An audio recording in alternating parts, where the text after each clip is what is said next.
In hierdie episode van Alle Dinge Groenkloof tree Charles Collins, bestuurder van Groenkloof Versorging, as gasheer op. Sy gas in hierdie episode is Maries Nans, regsgeleerde verbonde aan Strachan Ingelyf. Die firma is sentraal geleë in die hart van George, reg langs Hasser Grill en Rocco Mama. So as iemand iets te ete wil hê, is dit 'n goeie gedagte om daarna 'n gesprek te hê. Marie sal haar kennis deel en haar ervaring onder andere oor geldige testamente, besluite oor eksekuteurskap, as ook die gebruik van volmagte. Ek kan daarom ten slotte sê, Marie is my dogter, so dit was vir my besonder aangenaam om haar voor te stel. Lekker luister. Goeiemôre en baie welkom.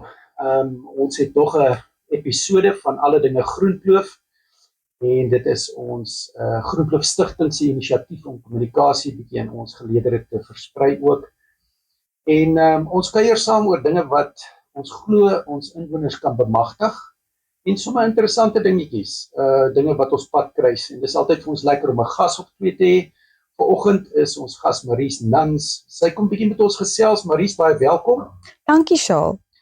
En dan is dit ook lekker om te sê, van ons luisteraars wat uit Groenkloof geleerdere is, sal dan ook onthou, Maries het op 'n stadium hier by ons gewerk. En hoe lank terug was dit gewees, Maries?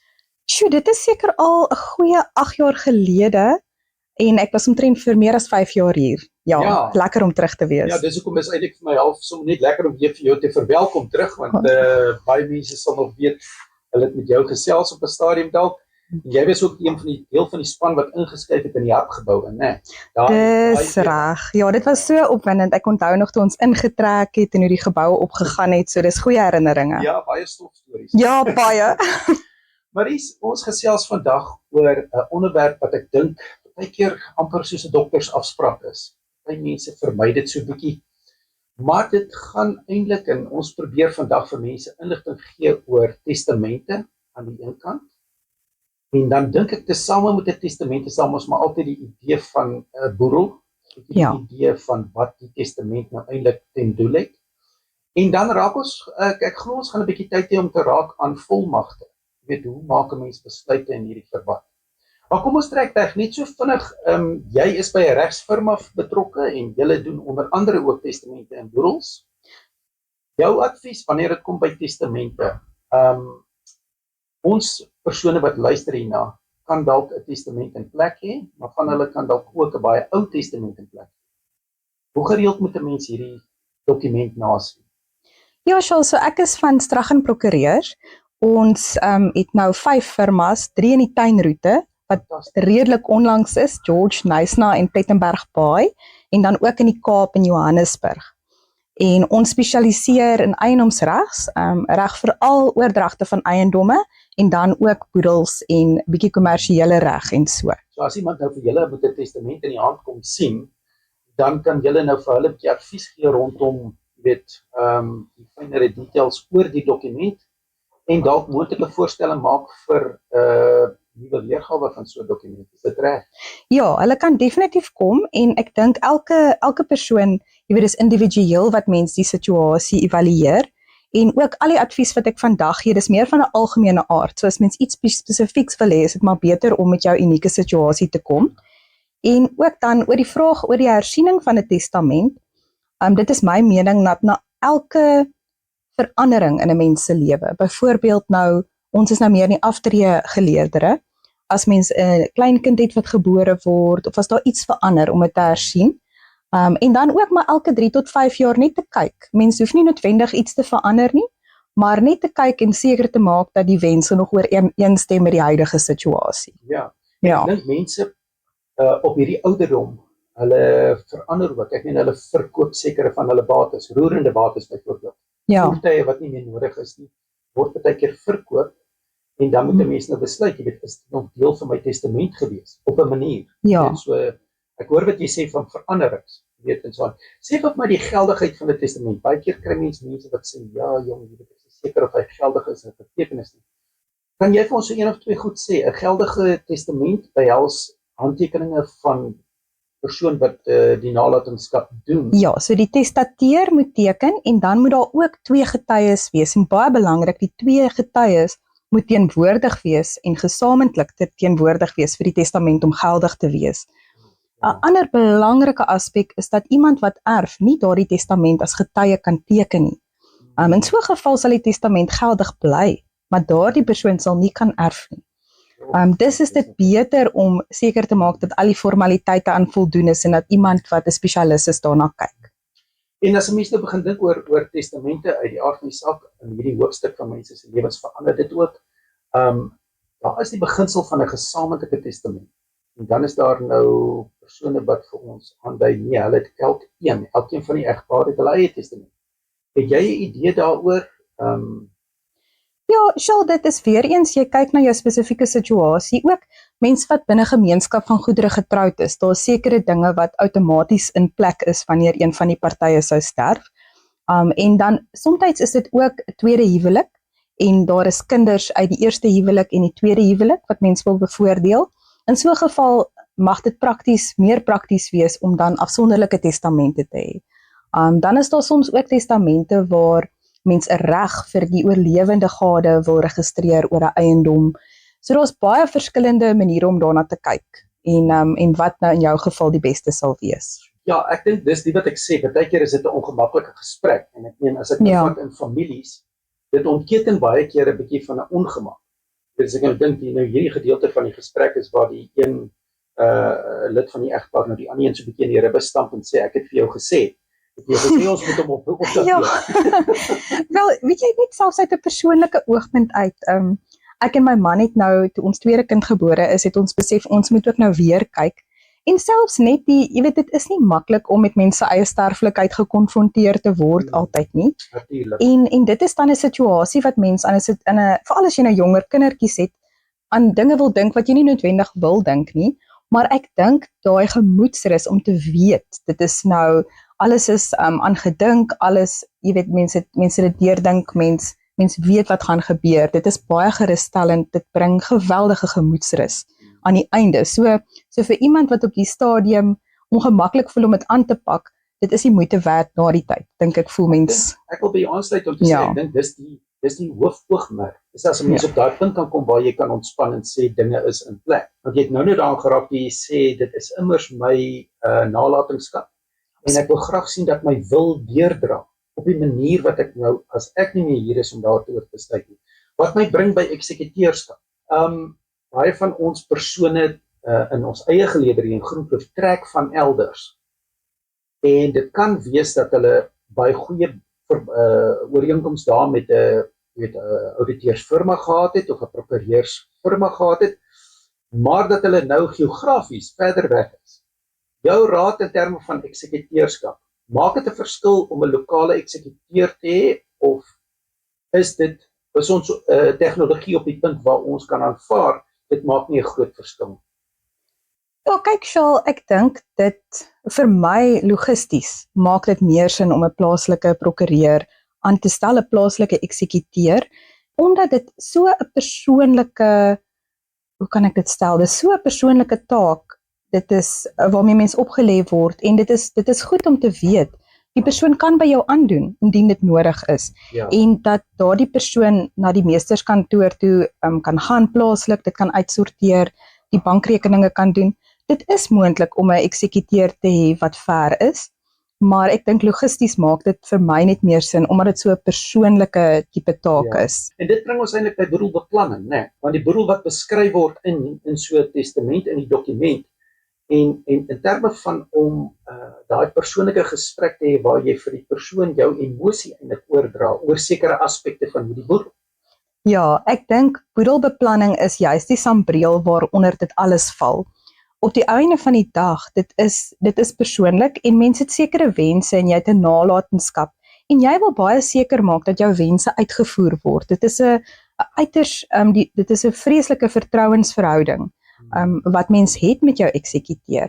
En dis hoekom in die ou dae was dit altyd dat mens die bankbestuurder aangestel is, want daar was 'n persoonlike verhouding. Dis anders as wat dit vandag is. Vandag is daar baie mense wat nog steeds hulle testamente by 'n bank het, maar daar is nie daardie persoonlike band nie. En ek dink dit is op hierdie stadium nie die beste om mense testament in so 'n situasie in 'n bank te laat nie. Ek dink Ja. as ek daarop kan kommentaar lewer, 'n familielid van my het een keer vir my net gesê en hulle is deur 'n boedelsituasie. Dat dit vir hulle gevoel, hulle doen al die voetwerk.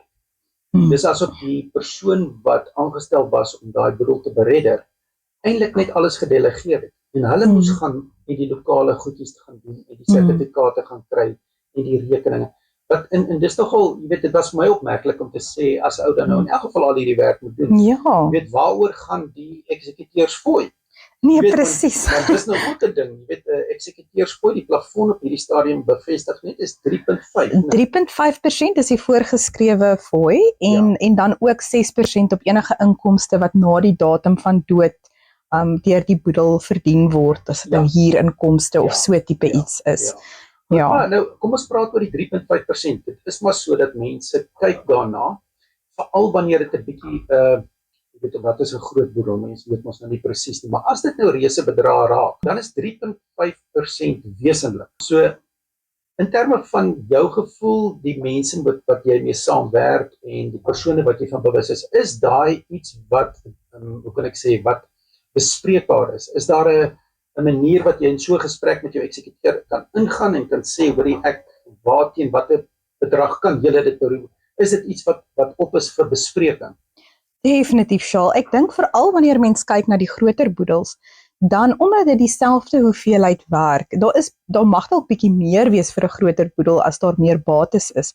Maar of die bedrag kleiner is of nie, die hoeveelheid werk bly maar dieselfde. En ek dink mens kan definitief dan meer praat oor 'n fooi. So ek sou definitief wanneer ek 'n prokureur gaan sien as dit ek was, sou ek praat oor die fooi en en mense moet van wag eendag daai as van jou bespreking, jou boedelbespreking op. Ja, uit die staanspoor, definitief.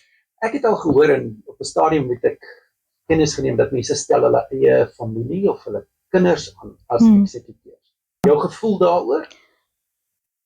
Daar is twee aspekte om te oorweeg. Die eerste is dat daardie familielid, indien hulle nie 'n prokureur of 'n ouditeur is of iemand wat met boedels werk nie, hulle gaan nie in staat wees om daardie boedel self te beredder nie. Hulle gaan 'n professionele persoon moet gebruik en daardie persoon gaan in elk geval die fooi dan nou vra. So dit gaan nie noodwendig 'n besparing wees nie. En die ander ding is daardie familielid is ook in rou gedompel. En dan kan dit 'n baie groot administratiewe las en verantwoordelikheid op daardie persoon wees, terwyl hulle nou ook 'n pa of 'n ma of wat ook al die geval is, se dood verwerk. Ja. So daar is 'n tweeledige, oorweging. Maar ek dink as mens 'n familielid wil aanstel, dan sê mens die familielid, maar mens noem ook dan die professionele persoon, dat hulle weet 'n kombinasie tipe oorweging. Mens kan hulle gesamentlik aanstel. Ja. So dit is ook 'n manier om dit te doen. En natuurlik, ek weet mense moet nie uit die oog verloor nie. Boedelsituasies het baie keer 'n manier om dalk potensieel onmin te veroorsaak in 'n familie. En veral as ou luister na, persone wat nou nie gedink het die boedel word op die regte manier beredder nie. As dit 'n familielid is wat aan die stuur van sake is, dan lei dit baie keer tot wrywing. Ek dink die interpersoonlike verhoudings tussen byvoorbeeld kinders kan ook skade ly as gevolg daarvan. So dit is 'n belangrike oorweging. Veral as dit mag dan blyk dat die kind wat die eksekuteur is daaruit 'n voordeel op een of ander manier kry. Ja, dit is nou interessant, né, want ek bedoel ons het nou gepraat oor fooie. Jy weet, maar dit maak dit anderste as dit 'n familielid is en jy voel die fooi kon laer gewees het en nou moet jy nou sien hoe 'n gedeelte van hierdie boedel nou oor die tafel geskuif word na 'n mede-familielid. Jy weet, 'n ander gevoel as jy nou dink oor 'n professionele fooi. Nee, absoluut. Nee, also ek dink mense moet mooi dink oor hierdie tipe dinge. Nee, dit is eintlik wonderlik en ek dink dit gaan alles oor besluite. Jou ervaring met ek wil so 'n bietjie aanskuif na volmagte. Want baie keer as 'n mens nou begin dink oor hierdie fase, dan is die eksekuteursbesluit en so aan, maar ons kry baie keer dat persone amper vooraf besluite moet maak oor hulle boedel. Nou, dis als goed en wel terwyl ek nog heeltemal in beheer is en so aan en ek kan sien vir hierdie besluite. Baie keer is dit 'n kwessie van dat ek iemand moet vertrou om te begin besluite neem namens my. Nou, dis 'n realiteit. Volmagte. Gesels bietjie met my verskillende tipe volmagte, watter verskillende tipe volmagte kry 'n mens?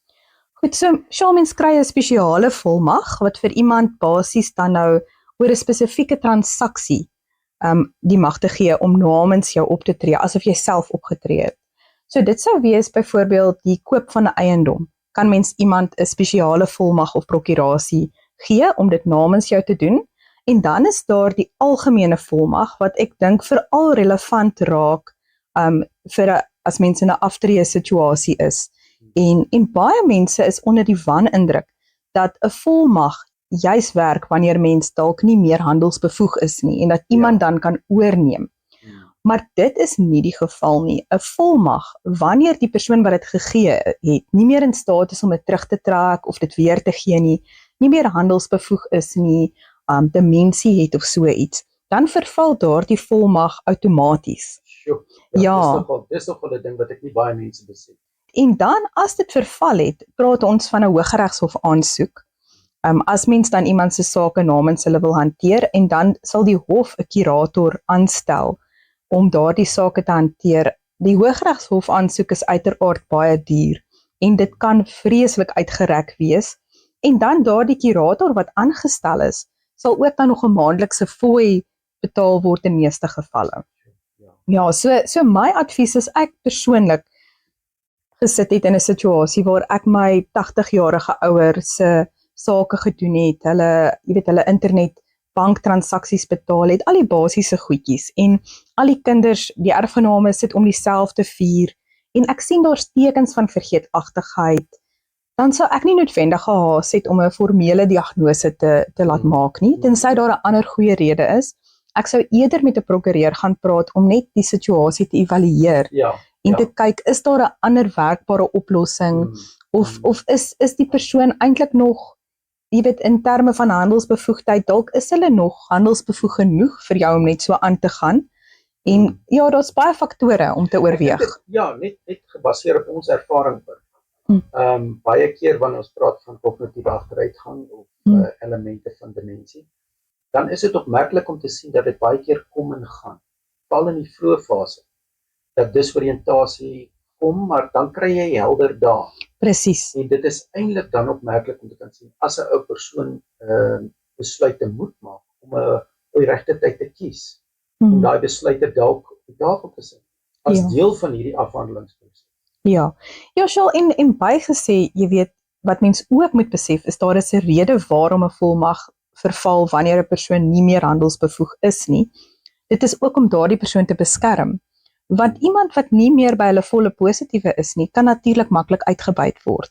So ek dink mens moet besef daar is 'n baie goeie rede en mens moet dit alles mooi deurdink en die situasie evalueer soos wat hy is, die spesifieke feite. Ja, ek dink die weerbaarheid, jy weet, verjaardes in ons geleedere, jy weet, dit staan uit en ek dink in daai opsig is mens jy's getaak om as advokaat amper op te tree en toe te tree tot die proses. Presies. Beskerming. Ja.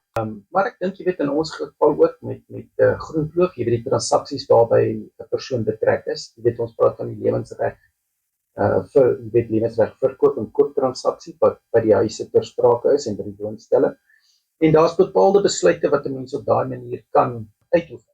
Jy weet ek dink veral aan die bedrag wat uitkeerbaar is. Jy weet dis vooraf besluit, jy weet moet ons 'n addendum op so 'n kontrak sit. Jy weet want dit is weer eens 'n vorm van 'n boedelbesluit wat ek graag op my manier wil laat uitspreek. Ja, en dit bly geldig. Daardie tipe besluite wat mens geneem het, bly dan geldig en dit is 'n manier wat mens vooruit hierdie sake kan beplan en dit sal nie verander kan word tensy mens dit self verander terwyl mens nog handelsbevoeg is nie. Ja. Sure, maar daai is baie waardevolle.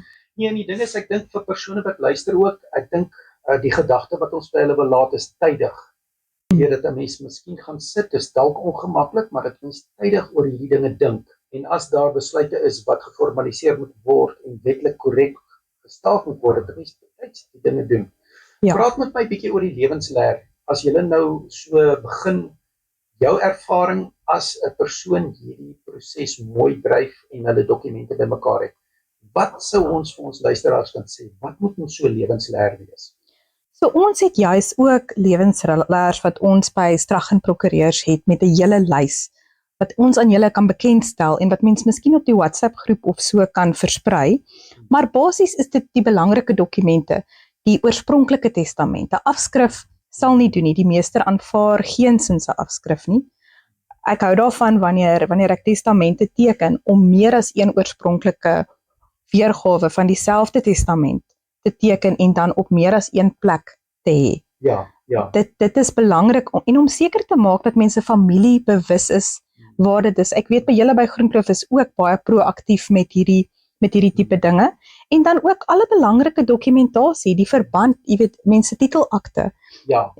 Daardie titelakte as hy weg is, ek het al soveel aansoeke gedoen wat mense net nie weet waar dit is nie en dan kos dit ook 'n klomp geld en dit veroorsaak ook dat die boedel langer vat om beredder te word. En enige van daardie belangrike dokumente, maar ook tesame met 'n testament. So een van die vrae wat gereeld gevra word is dit 'n goeie idee om mense testament voor die tyd met erfgename te bespreek of nie? Ek weet dit is die tipe kwelpunte wat mense soms het en sommige mense voel ongemaklik daaroor, wat ek heeltemal kan verstaan. So 'n oplossing vir dit is byvoorbeeld om 'n brief van wense selfs te hê, tesame met die testament. En dit is nie 'n regsgeldige dokument nie, maar dit as vir alles mens besluite geneem het wat mens amper sou wou verduidelik. Miskien het mens vir die een erfgenaam bietjie meer nagelaat of gevoel hierdie ene sal nou boer of die ene sal nou dit doen en daar is dalk een of ander gedagtegang rondom dit en dan kan daardie brief tesame wees wanneer mens nou nie meer hier is om self te verduidelik nie. So dit is 'n oplossing. Die ander ding wat ek dink geweldig belangrik is, ons praat nou oor die leer, maar ook dat mense naastes weet wat jou wense is. Want baie mense sal nou in hulle testament wil sê of hulle graag begrawe wil word of nie, daardie tipe wense. Maar dit is iets wat mens eerder vooraf moet kommunikeer. Want die realiteit is dat die testament moontlik eers heelwat na die tyd gelees word. En selfs mense wense rondom mediese sorg en daardie tipe goed kan mens voor die tyd kommunikeer en gereed hê. Ek dink as ons so praat oor die lewensleer, iets wat by my opkom wat 'n mens nie altyd kan dink nie is, as jy dink by binnelandse sake waar ons nou byvoorbeeld egskeidings, vorige huwelike, die egskeidings die skikkingsakte, die ID-dokumente. Ek sou sê sit selfs gesertifiseerde dokumente daarin. Jy weet, hoe meer, hoe beter. Hoe makliker. Dit is wonderlik. Ek kan jou staaltjies vertel van persone wat dit baie goed gedoen het en waarby ons betrokke was. En dan kan ek jou ook vertel van kinders wat vir ons 'n jaar of 2 daarna laat weet, die dinge is nog steeds nie afgehandel. So, ek dink as ons vir die luisteraars net kan sê, jy weet, dit is maar 'n dissiplinêre ding of 'n dissipline om te gaan sit. Deur te werk, so 'n lys onder oë te kry. En dan maar iewers veilige plek in die huis te kry. Die dokumente bymekaar te sit. Wat sou jy voorstel? Wie moet almal weet waar hierdie lewensleer is? Ek dink wat baie belangrik is mens kyk na jou vertrouelinge in die lewe. Die persoon jou naaste wat moet beslis weet en wanneer daar 'n eksekuteur is dit altyd goed dan het mens ook 'n afskrif daar. So die oomblik wat daar enigiets gebeur dat mense naastes ook weet hierdie is nou die prokureursfirma of hierdie is die persoon wat my sake hanteer, dat hulle weet waar om te soek en wie om te vra. Dis amper daai, jy het nou genoem, daai brief van laaste wense of so iets, jy weet, om dit te formuleer. En ek dink die ander baie belangrike ding, dit is nou vreeslik prakties, maar dit is hoekom ons hier is vandag. Mens moet dink aan dinge soos mense huis, mense besittings wat jy het, waar jy leef, en mens moet deur die oë kyk van as mens nie meer daar sou wees nie. Jy weet, wie is dit wat hierdie items gaan oppak? Wie is dit wat daardie tipe taak gaan verrig? En ook as deel van mense nalatenskap, om te dink aan mense kinders in so 'n geval, want die realiteit is dat ek baie te doen het met kinders wat dan gaan en die huis oppak, maar dit is vir hulle 'n vreeslike taak. En dit is ook moeilik, want dit bring baie herinneringe mee en net om seker te maak al die goedjies word mooi hanteer. So dit is iets wat mens nou al reeds vir jouself kan sê, ek ek leef op 'n wyse wat dit ook vir my kinders en my erfgename makliker gaan maak. Dis deel van my nalatenskap. Ja.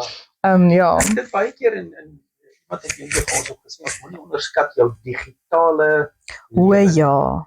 en hoe jy Ja. amper jou gebruikers wagwoord en gebruikersnaam iewers moet neersit as deel van dokumentasie sodat jou digitale nalatenskap, dat jou profiel Ja. amper afgesluit kan word. Jy weet, so ek weet nie wat julle ervaring is daarmee nie, maar ek dink dit raak al hoe belangriker. Dit raak al hoe belangriker. Ek dink mens moet weer eens daardie vertroueling, daardie persoon hê wat weet waar alles is en wat mense wense is selfs rondom dit. Ek dink al daardie tipe dinge is uiters belangrik en dan, jy weet, selfs wagwoorde van jy weet as mens iemand het wat jou bankrekeninge uitsorteer, want die oomblik wat iemand sterwe word daardie bankrekeninge redelik kort daarna gevries. Ja. En dan is dit ook 'n situasie waar mens graag wil die mense in die beste posisie moontlik plaas Ja. om jou sake te kan hanteer. Ja. Terwyl jy dit noem, ek dink wat nou opkom toe ons nou gepraat het oor volmagte. Ek weet meeste banke vereis hulle eie volmag. Ja, hulle sal nie sonder dit Hulle gaan nie nie. sommer reageer op 'n algemene of selfs 'n spesiale een wat iemand anders uitgereik is. So ek dink dis die Dit is so luisteraars waar. kennis neem wat jy moet, maar voor die tyd iemand saam met jou bank toe vat, want hulle gaan hulle eie mag vereis en daarvoor. Ek het daardie stel wel ook al afgetrap dat ons tot by die hoofkantoor en ons het toe uiteindelik reg gekom, maar nie sonder baie moeite nie. So ek stem absoluut saam. Doen dit eerder dat daardie bank dit net sal aanvaar dat dit nie nog 'n hekkie is om oor te steek nie. Maries, ons kuier nou so lekker, ons moet afsluit. Is daar enigiets anders wat jy dink ons nog moes vir ons luisteraars weergegee het? So die grootste ding met boedelbeplanning bly dat mense bates jou laste oorskry. Ek dink dit is 'n belangrike aspek en ook dat mens genoeg voorsiening maak dat daar likwiditeit in 'n mens se boedel sal Jy wees. gebruik nou 'n groot woord. Goed, so daar moet los geld wees om te kan betaal. So as mens se hele boedel bestaan uit 2 huise en daar is geen geld in 'n bankrekening of enige so iets nie, dan en mens wou nie hierdie huise verkoop het nie, miskien was die een huis vir dogter en een huis vir seun en nou is daar nie ekstra fondse nie, dan as daardie dogter en seun nie genoeg fondse het om self in te betaal nie, dan is dit dat mens dalk iets moet verkoop wat jy nie wil doen nie. Ja. So maniere om dit te doen is lewensversekering, maar dit is ook hoe ouer 'n mens raak, dan raak dit al hoe duurder en duurder en duurder. Ja. So dit is iets om na te kyk, maar dan is daar ook dinge soos beleggings of selfs 'n Intervivos trust kan wanneer dit reg aangewend word en wanneer mens na die belastingimplikasies kyk, ook tipies 'n groter boedel, kan dit sin maak. So daar is baie maniere om seker te maak dat daar genoeg fondse is om daardie, as daar krediteure is of spesifieke uitgawes om dit te kan betaal. Ja, natuurlik, ons sal 'n gebreke bly as ons dit nie net sê nie. Dan dit is ook geleer of gepas dat 'n mens op daai stadium kyk indien jy iets sou wou bewillig of 'n donasie wou maak. Ja. En die belastingimplikasies daar. Ek weet dat daar is byvoorbeeld die Groenkloof Stichting het sy artikel 18 registrasie hoor. En daar is dus 'n belastingvoordeel as sou persone 'n erflating wou doen op daai manier. Maar ander instansies waarvan jy bewus is wat op dieselfde manier so 'n sertifikaat kan uitreik, is daar iemand wat jy aan kan dink wat by jou opkom? Kyk, Shaal, ek moet sê ek oor die Groenkloof Stichting het ek baie goeie dinge om te sê. Ek was ook op 'n stadium, ek het gekyk na hulle oogmerke en dit is ongelooflik die werk wat hulle doen. Jy weet, daar is soveel goeie hulp wat aan mense verleen kan word, veral mede-groenklowers ook. Ja. En ek dink daar is soveel voordele as mens kyk na so 'n tipe instansie waar mens jou vrystelling sal kry. So op 'n boedel is daar 'n sekere hoeveelheid, 'n sekere bedrag 3.5 miljoen waarop daar nie boedelbelasting betaalbaar is nie. Ja. Maar wanneer mens bo dit gaan, dan is dit nogal 'n implikasie. So enige skenking wat mens so sou maak, enige bemaking word eers van die bedrag afgetrek en dan daarna word jou boedelbelasting bereken. En die ander ding is so as mens terwyl mens nog lewe in 'n 18A instansie 'n skenking maak, is daar 'n belastingvoordeel, maar dan ook met 'n mens se boedel. So ek dink dit is 'n baie goeie ding en ook deel van 'n mens se nalatenskap. Jy weet, dis iets wat aangaan wanneer 'n mens nie meer daar is nie en daar kan soveel mooi daaruit kom. So net so iets lê my ook altyd na aan die hart. Ek hou van die woord nalatenskap want ek dink dis waaroor dit gaan, né? Ja, Mense kan my op 'n sekere manier onthou en meer as dit, as ek 'n verskil in ander mense se lewens kan maak, selfs al is ek nie meer hier nie. presies. Jy weet wat 'n wonderlike vrug van 'n mens se lewe is dit. Ek stem so saam. So, maar dis 1000 dankies. Ek waardeer dat jy hier saam met ons kom kuier het en ek wil ook maar net weer sê ons gaan ek die e-posadres gee as mense ook wil vra instuur, is hulle welkom. Ons sal dit deurstuur vir Maries hulle by hulle adres. Ons adres, ek herhaal net weer, is alle dinge groenkloof, dis een woord, alle dinge groenkloof@groenkloof.net. En van my kant af, Charles Collins, ek groet en mag julle 'n wonderlike geseënde dag hê tot en met die volgende episode. Maries, veilig ry. Dankie dat jy kom kuier het. Dankie Shaal en dankie vir jou.